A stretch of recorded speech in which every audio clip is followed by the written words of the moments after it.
అవును. ఆయన ఎలా చూసుకున్నారండి ఉద్యమకారులని కేసీఆర్ గారు? ఉద్యమకారులని ఆయన ఆయన యొక్క ఆలోచన ఏందంటే, ఉద్యమం అంటేనే నేను, ఉద్యమం అంటేనే నేను, ఉద్యమకారులు గాదు. కాబట్టి ఆయన ఉద్యమకారులని ఎప్పుడు గూడా ఆలోచన జేయలేదు. ఉద్యమకారుల గురించి ఒక ఒక నిమిషం కూడా ఆలోచన జేయలేదు. ఉద్యమకారులకి ఈ యొక్క బెనిఫిట్ ఇద్దామనే ఆలోచన జేయలేదు. ఉద్యమకారులకు గుర్తిస్తామన్నటువంటి ఆలోచన జేయలేదు. ఉద్యమకారుల గురించి అసలు పట్టించుకోనే లేదు ఆయన. కాబట్టి ఆయన ఆయన గురించి ఉద్యమకారులు ఆయన ఎప్పుడు కూడా ఆలోచన చేసేటువంటి వ్యక్తి కాదు. ఇక ముందు కూడా ఆలోచన చేసే వ్యక్తి కూడా కాదు. ఇప్పటి వరకు కూడా ఆ ఆలోచనలో లేరు వాళ్ళు. 10 సంవత్సరాలు వాళ్ళు పరిపాలన చేశారు తెలంగాణలో.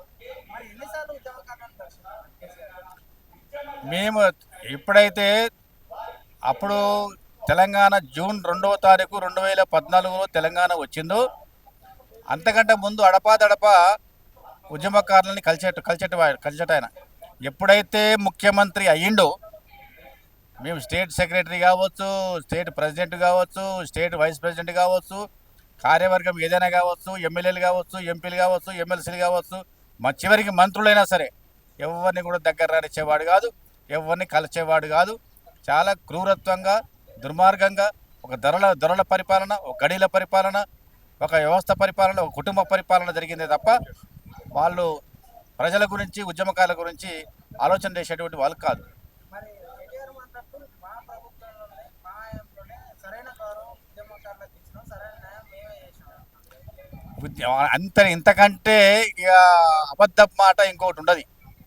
ఎందుకంటే ఈయన అసలు ఉద్యమకారుడు కాదు కేటీఆర్. ఎందుకంటే ఈయన మేము 2001లో ఉద్యమం ప్రారంభించినప్పుడు ఈయన లేడు. ఈయన వచ్చిందంటే 2009 తర్వాత వచ్చాడు. 9 ఏళ్ళ అప్పటికే యుద్ధం జరిగింది ఆల్రెడీ.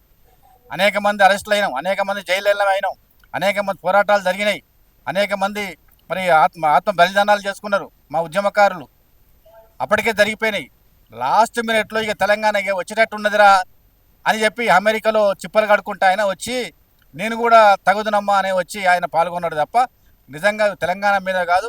ఆయన తెలంగాణ ఉద్యమకారులు ఈ రకంగా అనేక మంది ఆత్మహత్యలు చేసుకుంటుంటే ఆయన నిరాహార దీక్ష చేస్తూ కూడా చేసిన రోజు కూడా చేస్తుంటే కూడా అసలు ఎందుకు మా నాయనని మీరు చంపుతారా, మా నాయనని మీరు ఎందుకు వదిలేసేయండి, మీరు తెలంగాణ వచ్చేది కాదు, పోయేది కాదు, అది అయ్యేది కాదు, పోయేది కాదు, మీరు మా నాయన చంపుతారా అని చెప్పి అన్నటువంటి వ్యక్తి కేటీఆర్ గారు. మీరు ఇట్లా మాట్లాడారు. ఆయన మొన్న ఒక ఇంటర్వ్యూ నా ఒంటి నిండా లాఠీ దెబ్బలు ఉన్నాయి, నేను ఎన్నో జైలు తిరిగాను తెలంగాణ కోసం అని అన్నారు. ఏ జైలు తిరగలేదు ఆయన.